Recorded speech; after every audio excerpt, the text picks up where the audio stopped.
ചക്കക്കുരു കൊണ്ട് തയ്യാറാക്കാവുന്ന ഈസി ആയിട്ട് സ്നാക്സ് റെസിപ്പിയാണ് തയ്യാറാക്കുന്നത്.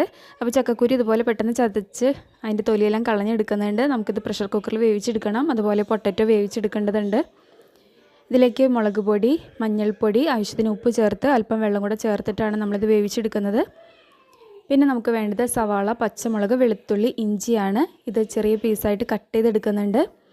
ഒരു ചെഞ്ചട്ടി ചൂടാകാൻ വെച്ച് അതിലേക്ക് വെളിച്ചെണ്ണ ഒഴിച്ച് കടുക് പൊട്ടിച്ച് നമ്മൾ ചോപ്പ് ചെയ്ത് വെച്ചിരിക്കുന്ന സവാള, പച്ചമുളകൊക്കെ ചേർത്ത് നന്നായിട്ട് വഴറ്റി കൊടുക്കാം. മസാലപ്പൊടികൾ ചേർത്ത് കൊടുക്കണം.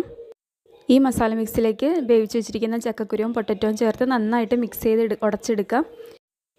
മുഴുവനായിട്ടുള്ള വീഡിയോ ചാനലിലുണ്ട്, കയറി നോക്കുക. വീഡിയോ ഇഷ്ടമായിട്ടുണ്ടെങ്കിൽ ഒന്ന് ലൈക്ക് ചെയ്തേക്കുക. ആദ്യമായിട്ട് കാണുന്നവരാണെങ്കിൽ പ്ലീസ് ഒന്ന് സബ്സ്ക്രൈബ് ചെയ്ത് സപ്പോർട്ട് ചെയ്യുക. Thank you for watching.